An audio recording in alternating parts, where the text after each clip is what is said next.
Good evening, esteemed professors, distinguished guests, and honored participants. It is with great pleasure and pride that I welcome you all to the 17th online interactive session organized by Delhi School of Professional Studies and Research, an institution committed to academic excellence and leadership development. At DSPSR, we believe in creating opportunities that bridge the gap between academic learning and real world corporate insights. Today's session, Leadership Development, is a testament to that mission. We are confident that this session will empower each one of you with valuable insights and practical strategies to grow as professional and leaders. I, Ankita, Assistant Professor, College DSPSR.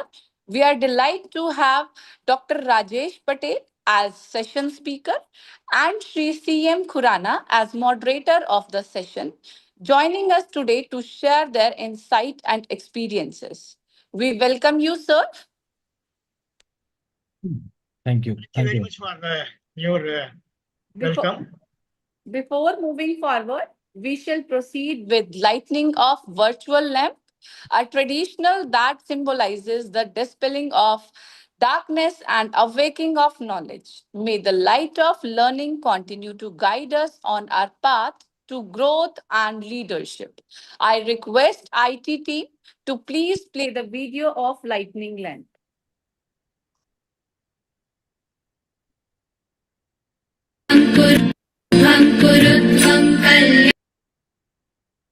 Thank you. Thank you so much. Now, it is with great pride and immense pleasure that I welcome Dr. Rajesh Patel, a transformative and visionary leader in the healthcare domain, whose remarkable journey over the past 34 years has left a mark across the pharmaceutical and diagnostic and IVD medical device sector. Dr. Patel is not a dynamic and result driven C-suite executive, but also true architect of growth, innovation, and operational excellence. His expertise span across sales marketing, business development, P&L management, legal and compliances, and cross-functional leaderships. Dr. Patel is also certified independent director employed by Ministry of Corporate Affairs and hold an honorary doctorate recognizing his contribution to India healthcare infrastructure. As mentor to many, he is highly regarded for his entrepreneurial mindset, strategic foresights, and unwavering commitments to values and ethics. His international exposures across 15 plus countries and his ability to steer growth through the crisis, including during the COVID 19 pandemic, position him as a true global leader. Dr. Patel's story is not just one of professional excellence, but of humiliation, compassion, and ability to inspire those around him. As noted by peers in the industry, he has mentored a whole generation of inspiring medtech leaders and displays great respect for people while delivering results with strategic clarity and ethical integrity. On the behalf of all of us, I extend a warm welcome to Dr. Rajesh Patel. We honored by your presence and inspired by your journey. We look forward to learning from your experience, your vision, and your leadership as continue to shape the future of healthcare together. We welcome you, sir. Thank you very much, ma'am. Okay, now I would like to extend a warm welcome to Sri CM Khurana. He is a postgraduate in economics from the prestigious Delhi School of Economics, beside a degree in law, a diploma in management, along with the professional qualification as certified associate of Indian Institute of Bankers. He possesses professional experiences of over 41 years in the field of banking and finance, with specialization in credits and skill development. He has also authored a book on infrastructure finance and is actively associated with personal selection and training for bankers and other financial institutions. Your valuable presence and great strength to today's event and to all our participants joining us from different places eager to learn and grow. We welcome you, sir. Thank you very much. Thank you. I again extend a warm welcome to our esteemed speakers, our respective faculty members, and most importantly, all of our participants. Your presence here reflects your commitment to learning and personal growth. Let us make this 1 hour a truly enriching experience. Now I like to hand over this session to Shri CM Khurana sir. Over to Evening, you, sir. madam. Thanks a lot for a nice introduction. It's indeed a pleasure for me, and I express my gratitude to DSPA sir for giving this opportunity to me. And I'm very sure interacting with Dr. Rajesh Patel sir will be a very fruitful exercise for all the audience today. Uh, uh, I'm really very happy to have the chance of interacting with Mr. Patel, who is an eminent personality not only in the domain of healthcare, but has a passion for leadership development. So my interaction session will be based on his experience, his knowledge in his domain field, and of course, I will try to extract from him the best out of the best for the leadership angle also. So, sir, can we start? Yeah, sure, sir. We can start. I'll begin with a very basic question about your views about a successful person in the field of sales. So, how a person can be successful in the field of sales? That is my broad question to you, sir. Yeah. Sir, most of the time in sales, whenever a person chooses the career as sales, it is always by choice. Like a person really thinks that yes, he is potential enough to to be a successful salesperson, and then he chooses the career in sales. There are various skills which are essential to be a successful salesperson, but I will find one quality or one skill which makes a salesperson from an ordinary salesperson to extraordinary salesperson is the adaptability to various situations, because see, the customer's demand is changing. The demands from one customer to the other customer is different. The competitor landscape for the product for which the salesperson is putting the efforts is changing geographically, and the same person has to really adapt to all these changes. The customer can be of 16-year-old young gentleman or a lady. Say the customer can be an 80-year-old seasoned, highly experienced individual as well. So there, how to identify the need of these customers by adapting those changing behavioral action. So what I feel, sir, that if the adaptability is there for anything and everything which come across in the process of sales, makes the person a really successful salesperson. So, I'm glad that you have given the emphasis on adaptability, which probably is a trait which is required not only in the matter of sales, but as I can also share with you in the field of banking also, since it is a customer-centric service. Here also, I require to be adaptable according to the requirement of the customer.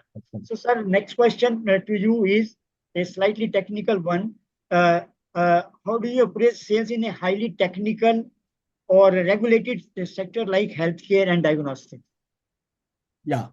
So here, when the sales the salesmanship comes for within the healthcare or specifically for medical device or in vitro diagnostics segment, there a little bit of the change which I have observed is, sir, that when it is medical technology or healthcare technology, there the salesperson should have a very deep product knowledge, the product which he is presenting to the customer, because here the product or the service which the salesperson is selling may be touching a human life. So the deep product knowledge is very much required. Also, while communicating the features as well as the benefits of the product, the salesperson should always keep in mind that whatever is being communicated to the customer, which is changing the behavioral action of the customer and becoming a user, that claim should be highly evidence based and well documented. The compliance towards regulatory norms is absolutely non-negotiable when it comes to the healthcare or a medical device kind of sales, sir. So here what I wanted to conclude to say is, sir, that if a salesperson is wants to be a successful salesperson in regulated healthcare and technical selling market, then the first thing is the product knowledge, and second thing is that the knowledge about the features and benefits of the products, how it will help the clinician to help the patients. I ask a supplementary question to you. Since you are emphasizing on the knowledge about the product, and as I understand, in the field of healthcare, there are new innovations happening and new products emerging from time to time.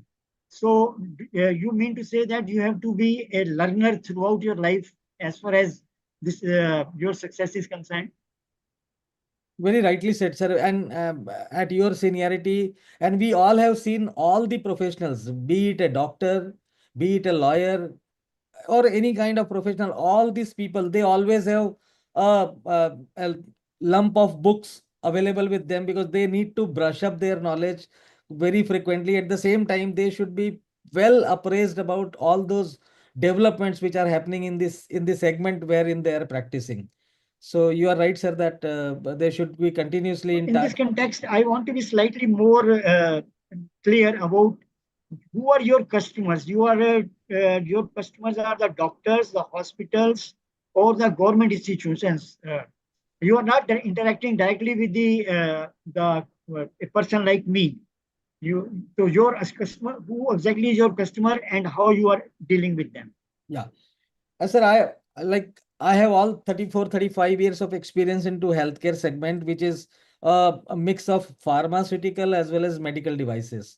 And in medical devices also, I am more confined to in vitro diagnostics. So in layman terms, I will say that we all must have seen the pathology laboratories where the testing is done of various body fluid, whether it is blood, urine, stool.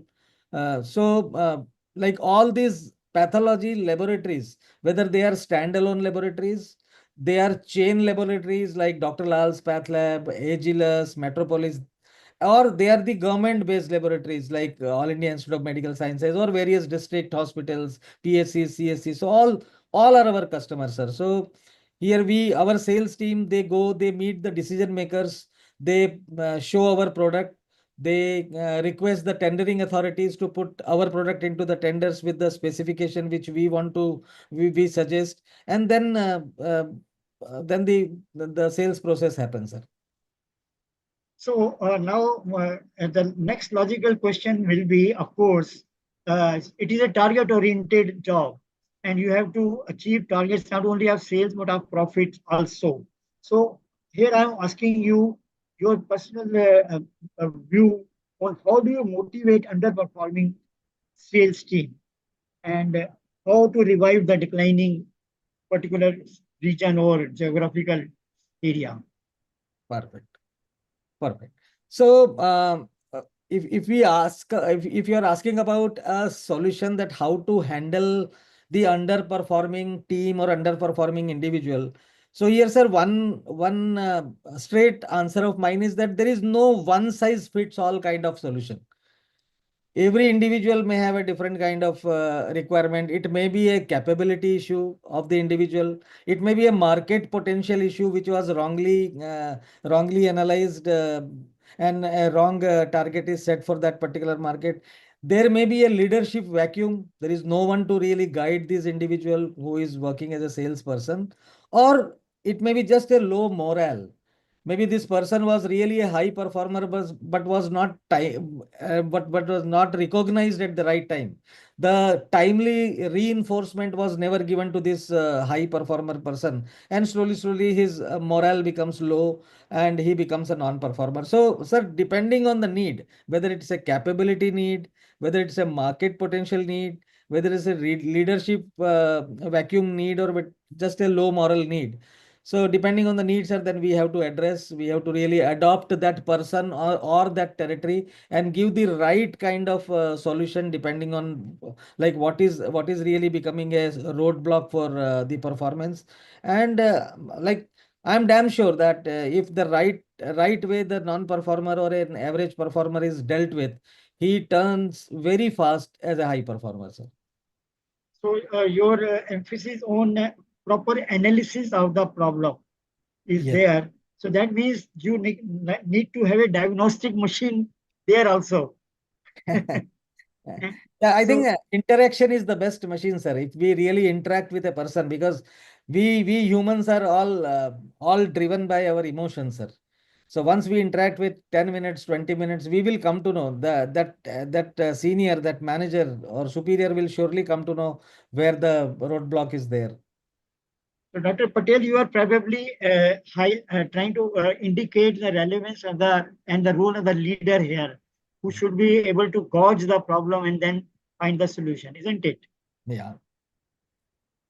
So now I'll go slightly more futuristic, and my next question is, uh, can you share one memorable sales success story from your career?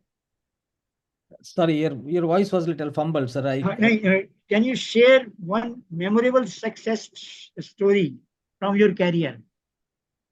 Because you have memorable. got vast experience in a varied uh, uh, fields like pharma directly and then diagnostics. So I want to have your personal memorable achievement in a particular uh, instance Yeah, where you came out successfully despite all difficulties. yeah. Um, there were several such situations, sir, but then one of the memorable thing I would like to really share with all the seniors and experts in this audience, sir. It is the incidents during the pandemic, the COVID Okay. pandemic. I was the chief executive officer of one of the companies called Trivitron Healthcare. And this company was having the solution for COVID testing. Now, the issue was that we have to really take a lead and go to various pathology laboratories who are the testing laboratories for coronavirus or the COVID-19 infection. And at that time, sir, very frequently our sales team members were also catching the infections. They were falling sick. Then they were recovering. Once again, they were joining the job. And there were several jobs which got converted to virtual jobs or work from home. But because we were into the active healthcare, so our job was never the virtual one, sir. Though maybe like some of the days we were operating from home, but then many a times we had to go to the government officials as well as those laboratory individuals to really showcase our products, the testing kits and all. And that was really a great experience of mine, sir, where the sales team really came forward and they really worked rigorously and ensured that the testing kit reaches to all needy individuals. And at the same time, the company was really creating a good revenue, sir.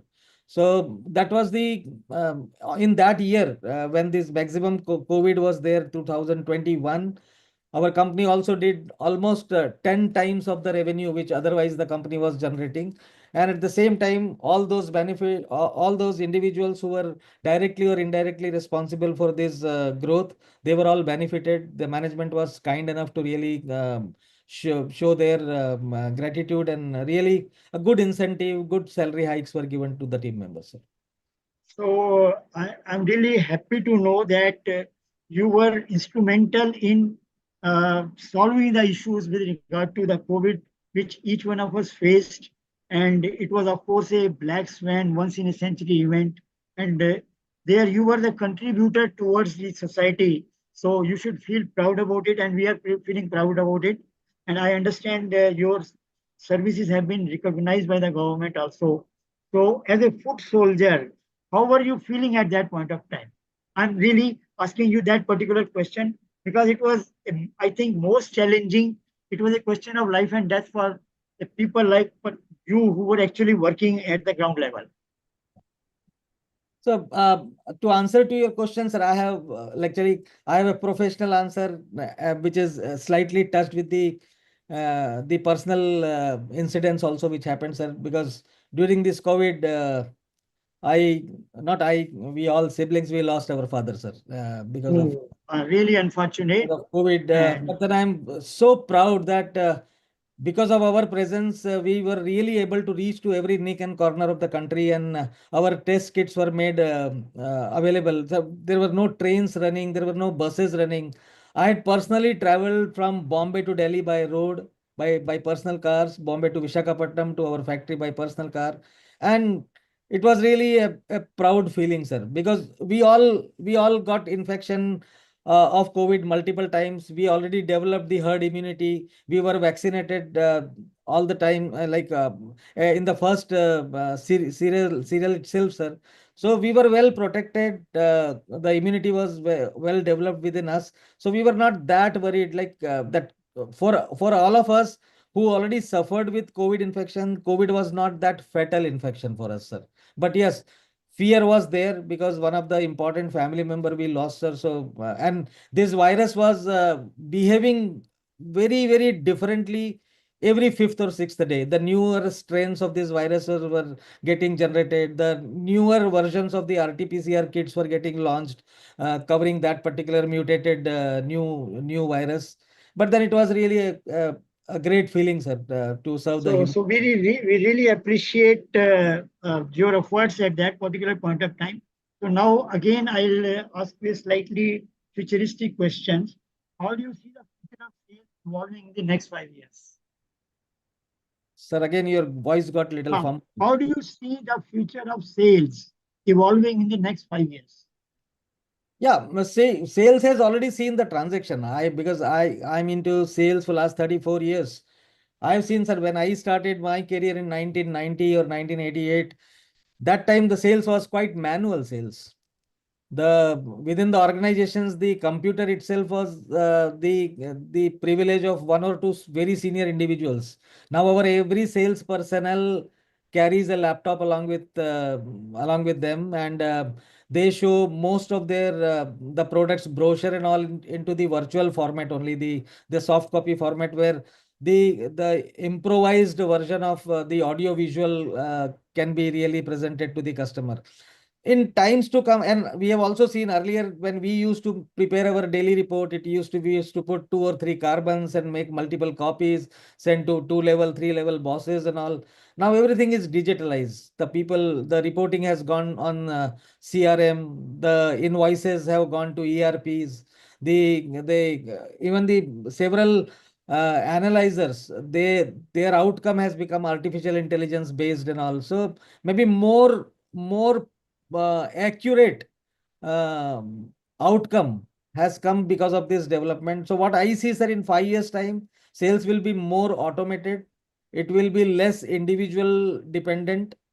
And at the same time, various hybrid sales models will really come up, because during the COVID also we have seen that many of the companies, they were really not operating, but they were still selling their products through virtual connectivity. Most of the companies they were organizing the virtual meetings with the customer also, with their internal team members also. So maybe in times to come, in next 5 years, more digital revolution will happen, sir, in the overall process of sales.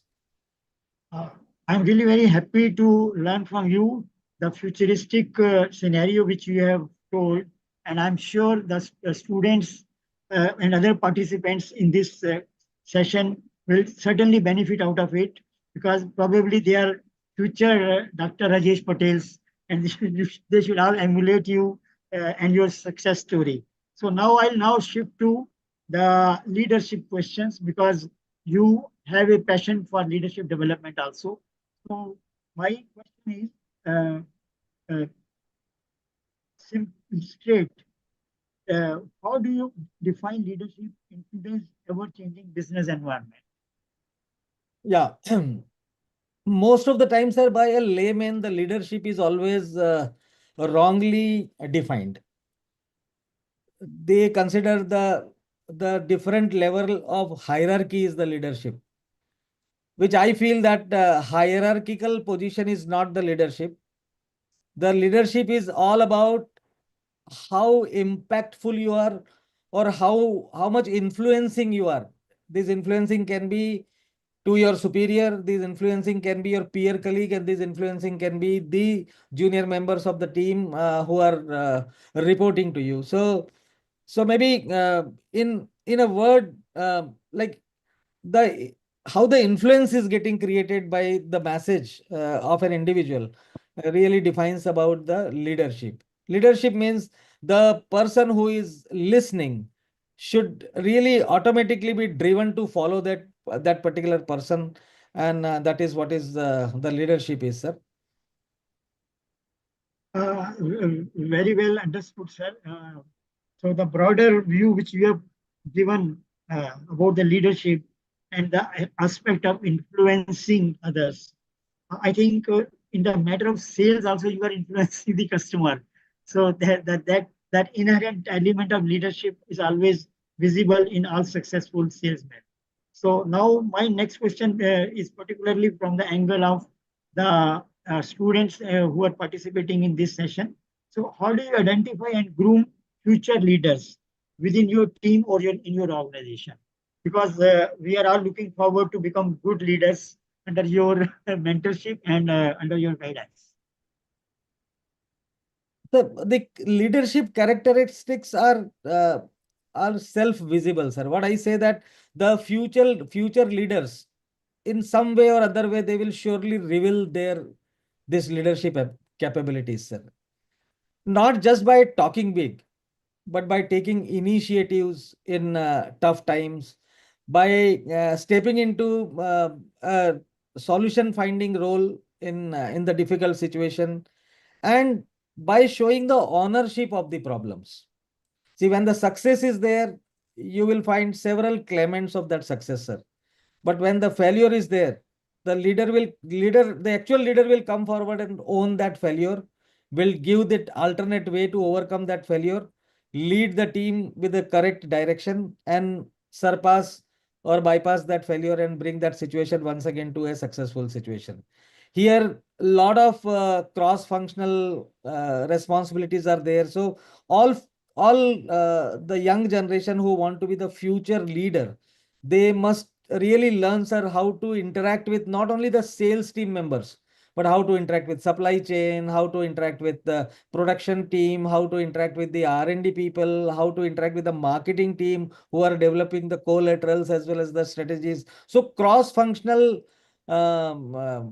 initiatives they should take. Rather, the seniors who are developing the future leadership individuals, they should give small assignments to them, which creates automatically the cross-functional interaction, and that really brings out the real leadership out, sir.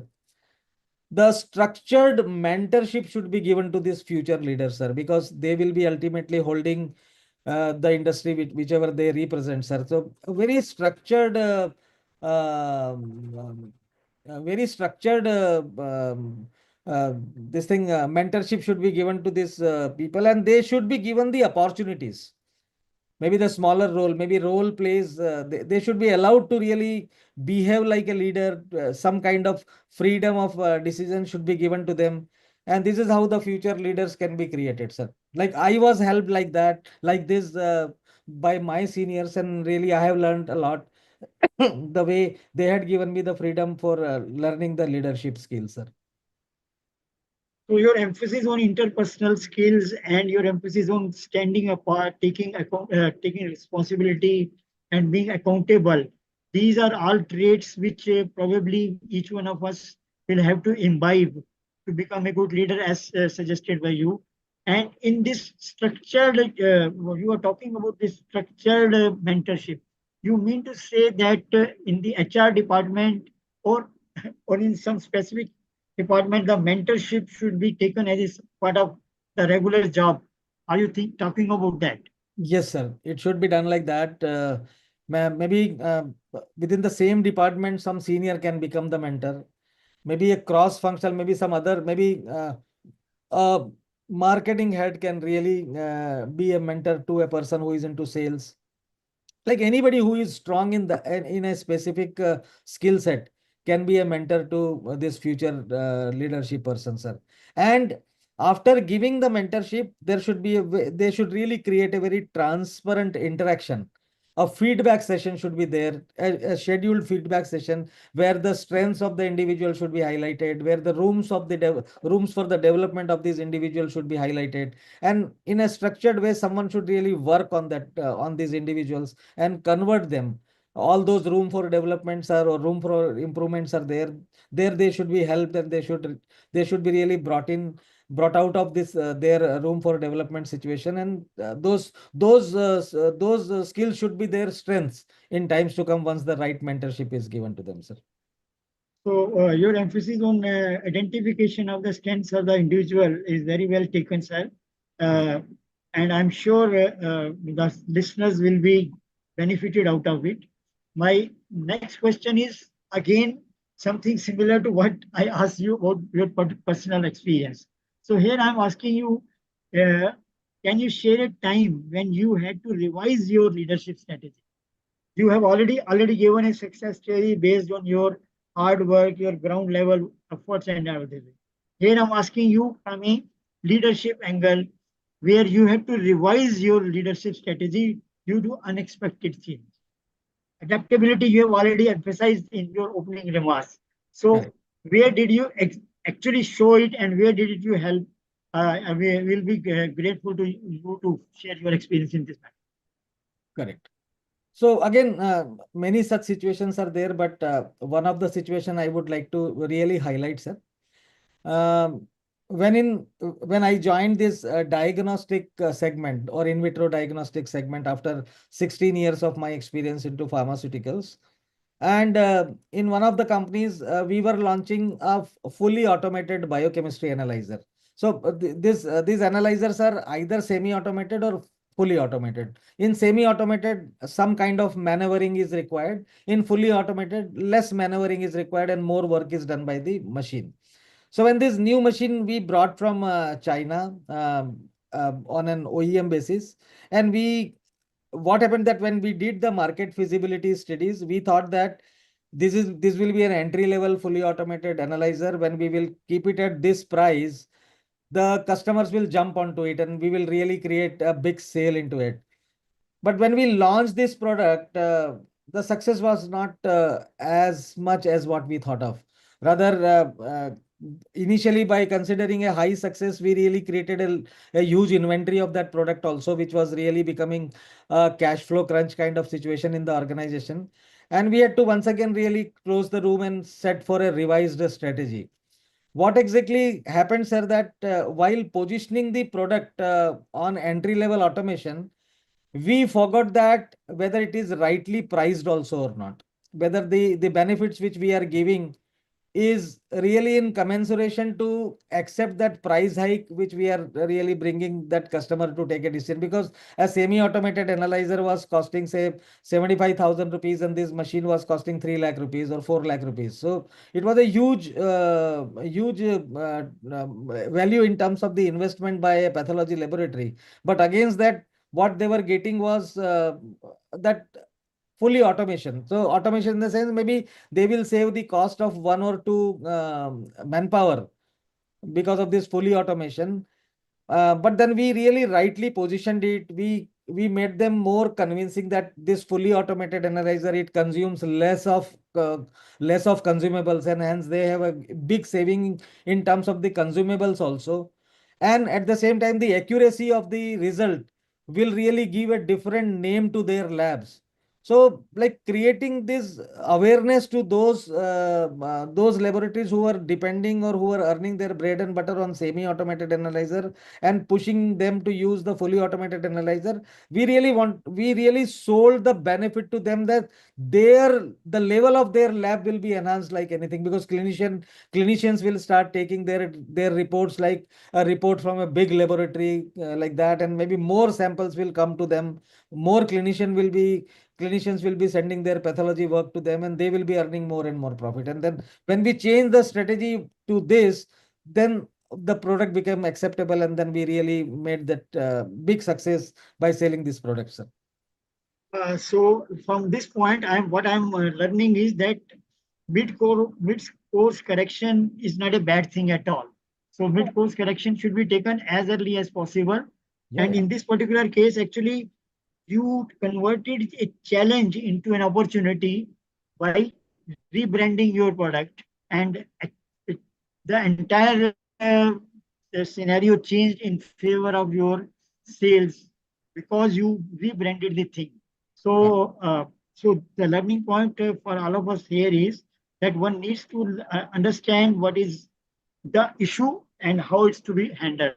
So, and in this case, Dr. Rajesh Patel evolved a solution, and we are really grateful to him for having shared this with us. So now I am again asking you, uh, uh, since our participants will be the future uh, salesmen entering the healthcare sector and all, there are two questions which I'm asking. One is, of course, related to technology, innovation in the future. How is leadership evolving with the rise of AI and digital transformation? You hinted at it, but I want a more elaborate answer from you at this point of time.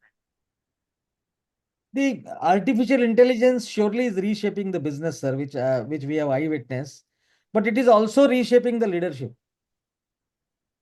The leadership today must really understand the technology, because if they will not understand the technology, they will not be able to deal with that, because the products will come with a newer technology. The leadership today should really use data intelligently, and their decision should not be instinct based but evidence based, because the technologies are now available. The technology will give ethics, will give speed, but the real leadership will add ethics to that speed also, because the high speed should not become unethical in doing certain things fast and all. So fostering the digital culture where employees are encouraged to experiment it, learn it, and adapt it. That will there the role of the leadership will come, sir. So what I feel, sir, that the paradox would be that as the artificial intelligence grows, the human leadership also will also grow even more, because to drive the technology, the human will be required, sir, because ultimately this technology will be used for the benefits of the human. So what I feel, sir, that the newer leaders who would be evolved for future, they should really understand the technology, adapt the technology, use the data intelligently, not as it comes to them. They should accept it, but they should really go through it. They should verify it, and they should use it for the betterment of the newer things, the newer sales approaches, and also. I'm really happy that you are again emphasizing on learning and adapting, and you have on top of it you have added the ethical aspect of it. And DSPS are actually is the grounded in ethical. In fact, in all the lectures, I think this is the 17th one. Ultimately, ethics is being discussed in all respect, and that is what probably is our niche in DSPSR, which is being taken forward by all the faculty members and uh, people associated with that. So, now I'm asking you a question as a seasoned person myself. I'm more than 70 years old, but I'm still asking you, my junior, a question. Is ethics innate, inherent, or can it be taught? I'm Sir, asking you a difficult question. can you Is repeat it the second innate? part? Is it innate, inherent, or can it be taught? T-A-U-G-H-T. Can it be taught? Can ethics be taught? Or is it something which has to come on its own? Sir, what I feel that anything can be taught, but then as you said that whether the characteristic of ethical behavior, whether it is inherent or it comes like automatically with the overall uh, not only the academic learning but the overall atmosphere from where the person is coming from, sir. Lot of things are lot of surroundings are depending on that how the person behaves. For like unwantedly, no one would like to become unethical, but then the importance of ethics, if it is not really taught nicely to that individual, maybe he may be doing or she may be doing unethical work unknowingly. They may not be knowing the nuances of their deeds and all. So what I say, sir, that the ethics are inherent, sir. It comes like the way the person develops by age, by surrounding, and the kind of the family status is there, the kind of parents are there. Maybe like say if a teacher's son is there, we'll have a different kind of discipline. If a military officer's son is there, maybe a different kind of discipline he may follow. So it depends, sir, how what was the surrounding given to that individual while growing at age, and this is how the ethics will be. Very beautifully explained. I'm really thankful to you because this is one question which was out of course. I had not planned to ask this, but then see you emphasized on the matter of ethics. I thought I should get your personal view on also, though your perspective on this matter. Thank you very much for that. I think now we can uh, open the platform for other participants also to ask interesting questions. We are all getting very, very good, valuable inputs and insights from Dr. Rajesh Patel. Uh, uh, I think I can now ask Mukta or whoever is coordinating to make it open for all the participants. And Mr. Dhyan Chauhan, of course, is there. He will not only raise a question, but uh, analyze whatever has been discussed so far. And that is what I am going to welcome. Thank you, sir. Thank you, Khurana Sahab. Rajesh ji, I have a question. Sure, sir. The kind of service the sales fraternity of pharma industry does to society is remarkable. For example, even doctors won't know what research is going on where in the world and what medicine is coming in the market if there are no representatives. Let's say, even in your case, in medical devices company, had Becton Dickinson not been there, still we would have been using those glass syringes. Today we use disposable syringes, that too 5 rupees, 10 rupees syringes. Correct?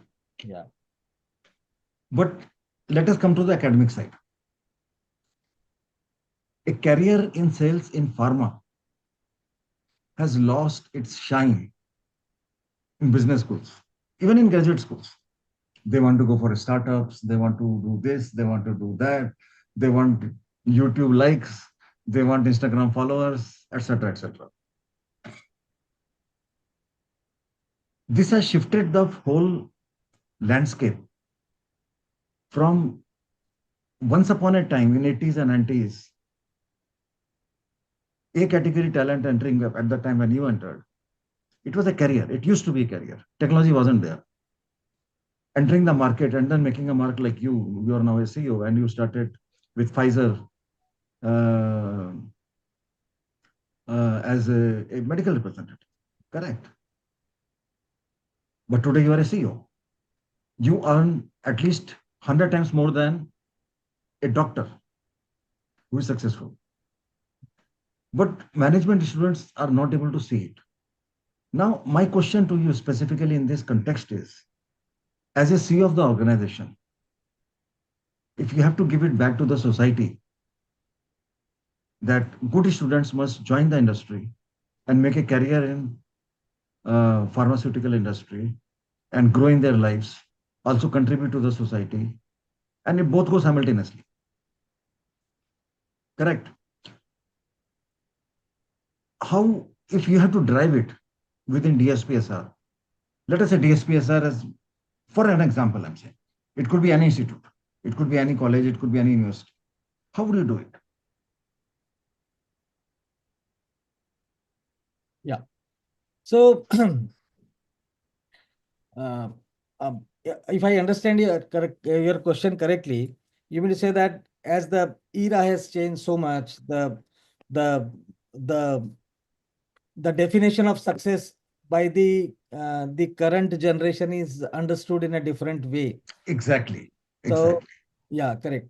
So, what here my message, Dhyan sir, to the society or to the upcoming leaders is, or if I have to give back something to the society, what I will see is what I will always communicate is whatever the person wants to do, or a person wants to become whatever kind of leader, let that leadership or let that salesmanship come strong fundamentally.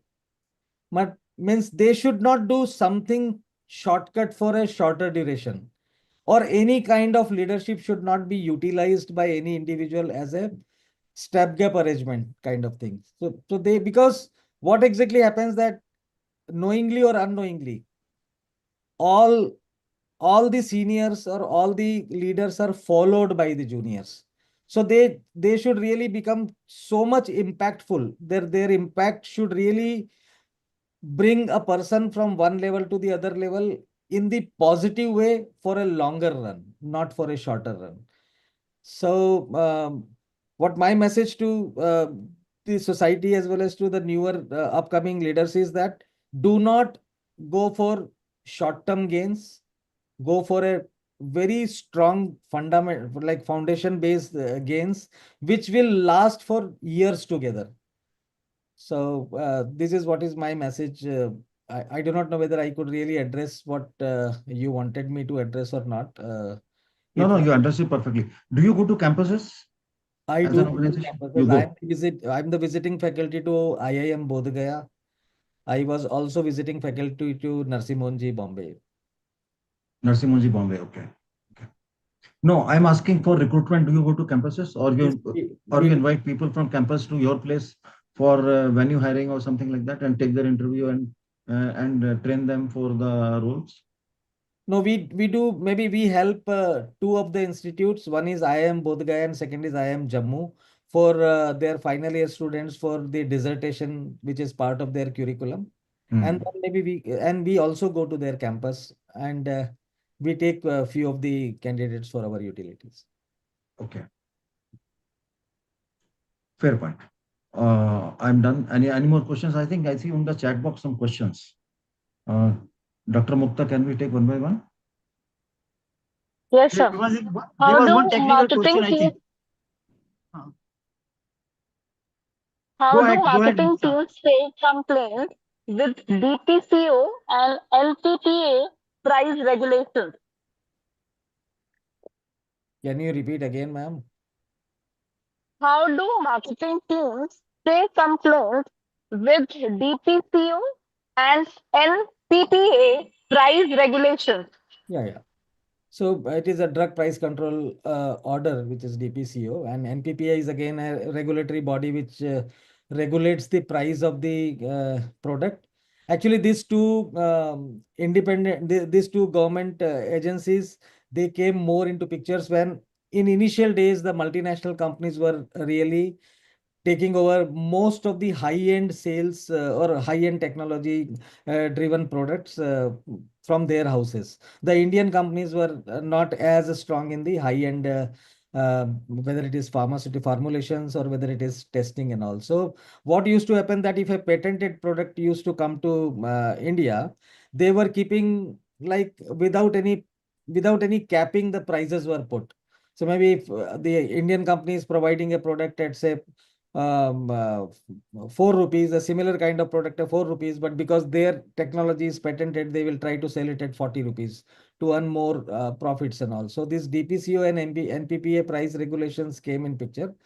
Over a period of time, the Indian companies, once the patent period is over, they soon develop the similar kind of salt or the same salt by doing the reverse engineering or by doing their own R&D, and then they provided the pocket-friendly, priced, high quality products for the users. So here, marketing team stay compliant, I think, what I can understand, not compliance should be there, because as such no company can put any price nowadays, because the prices are ultimately approved by the DPCO as well as NPPA. So it has the upper capping, and all the products are sold now within the range. In few years back, you all would have heard about that all all those implants, they were not regulated by the price. So maybe a knee joint, which is today available at 35,000 rupees, was available at 5.5 lakh rupees also, the same knee joint, because earlier the price control order was not there. So now price control orders are there. So all essential medicines, all essential implants, they are all under the price control, and they are all now available at the friendly price.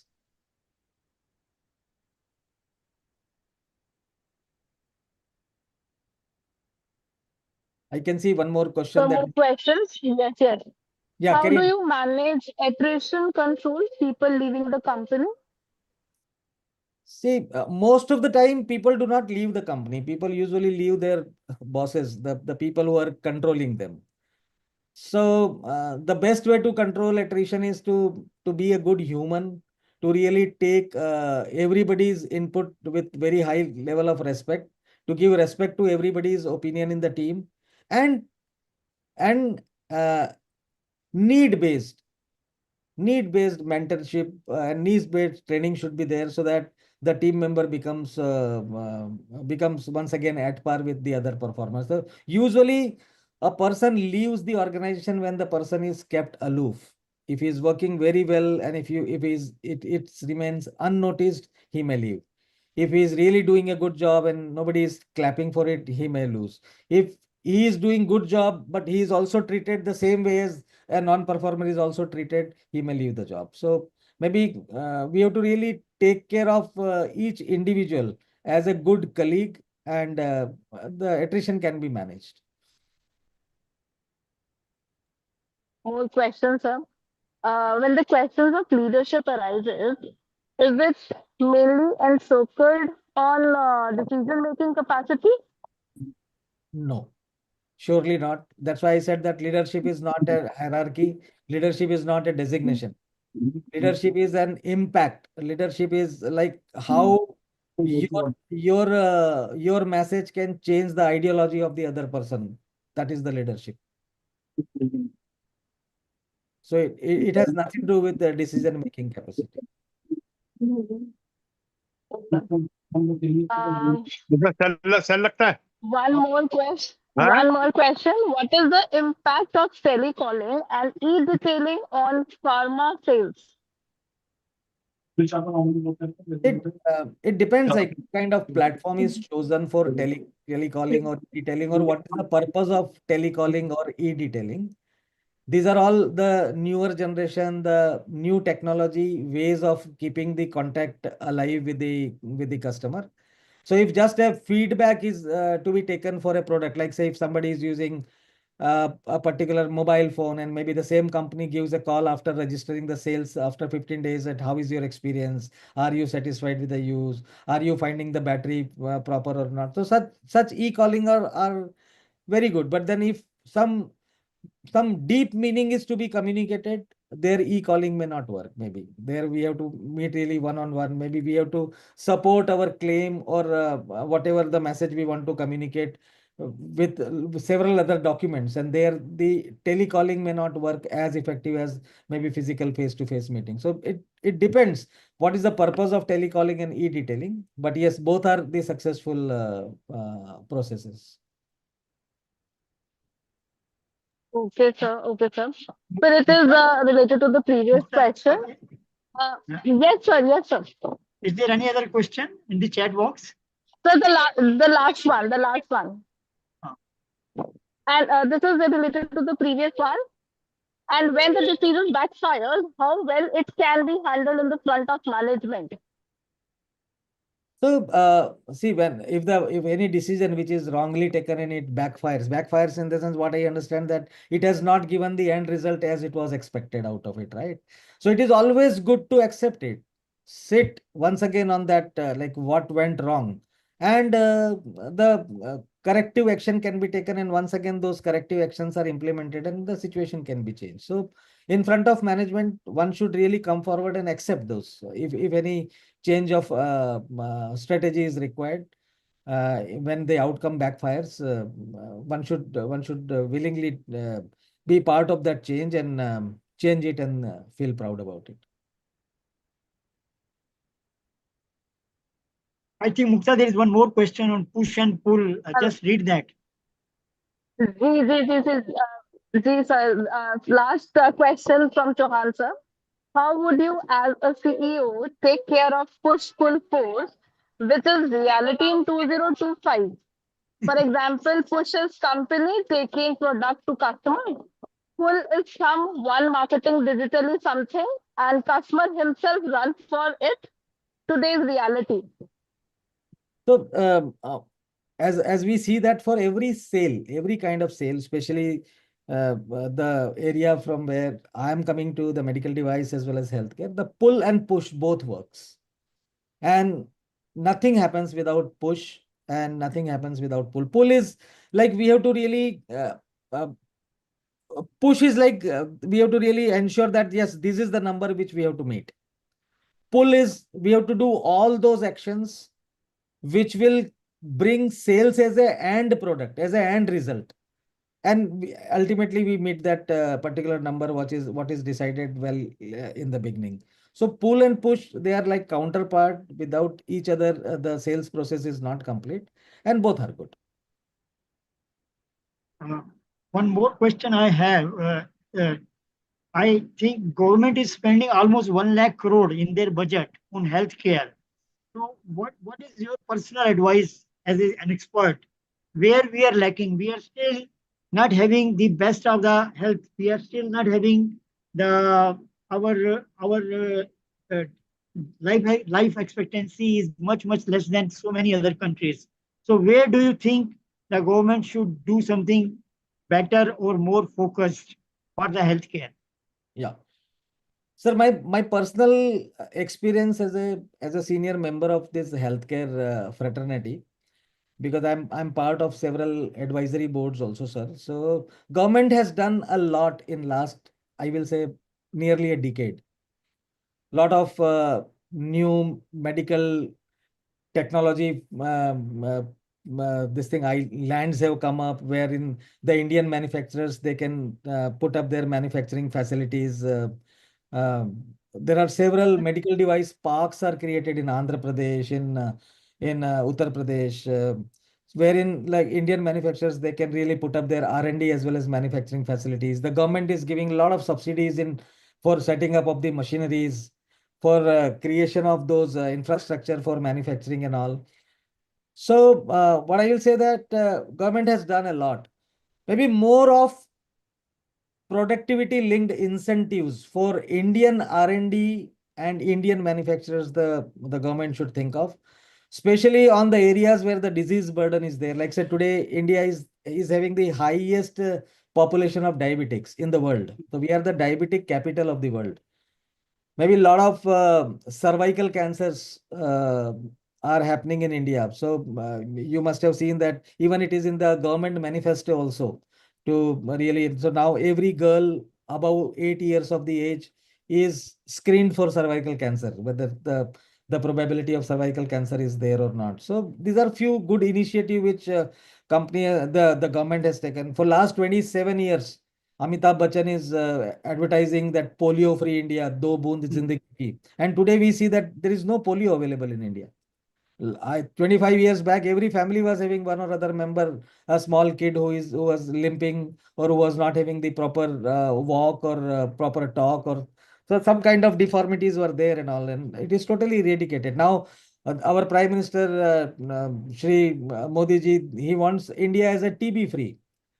So TB eradication program has been launched. So where is not only the active TB but also the latent TB patients are also getting screened. And one day will come when our India will not have even TB also. So what I will say that government has done a lot. Government should do what more is that they should bring in more. They should make it more incentivized for Indian companies so that we become a global healthcare hub, so that we can really create a lot of exports also and bring in a lot of revenue for our government, for India, and GDP for our healthcare will automatically go up in that case. Very good, sir. My very pertinent suggestions, and they are in the interest of everybody. They're very good, sir. And your emphasis on uh, not not going in for short-term gains and wanting to have sustainable development on long-term basis, and your emphasis on ethics. They are, I think, the crux of the matter of today's discussion.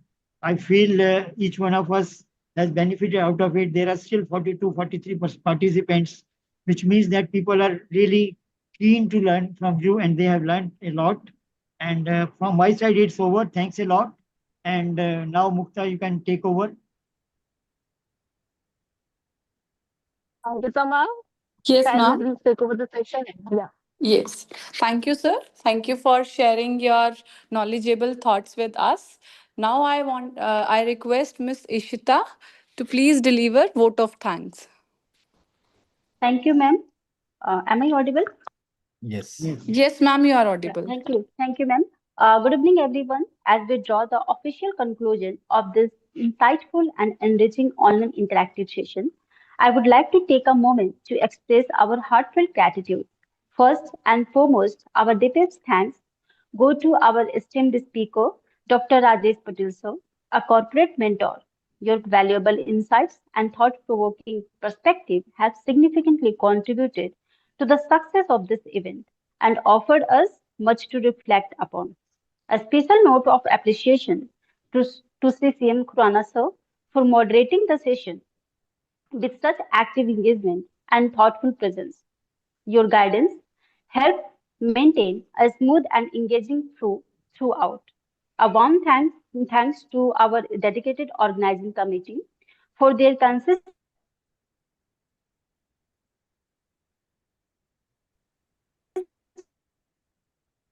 efforts behind the scenes, and especially to our esteemed speaker, Dr. Rajesh Patel sir, for hosting engaging and thought-provoking queries that enriched the discussion even further. Thank you all once again for your valuable time and contribution. Have a wonderful day ahead.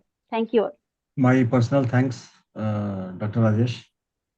And one thing I want to mention, which you might not be knowing, in Delhi NCR, there are only two universities. One is Delhi University, another is Guru Gobind Singh Indraprastha University. Delhi University, Delhi University is still going with the accreditation,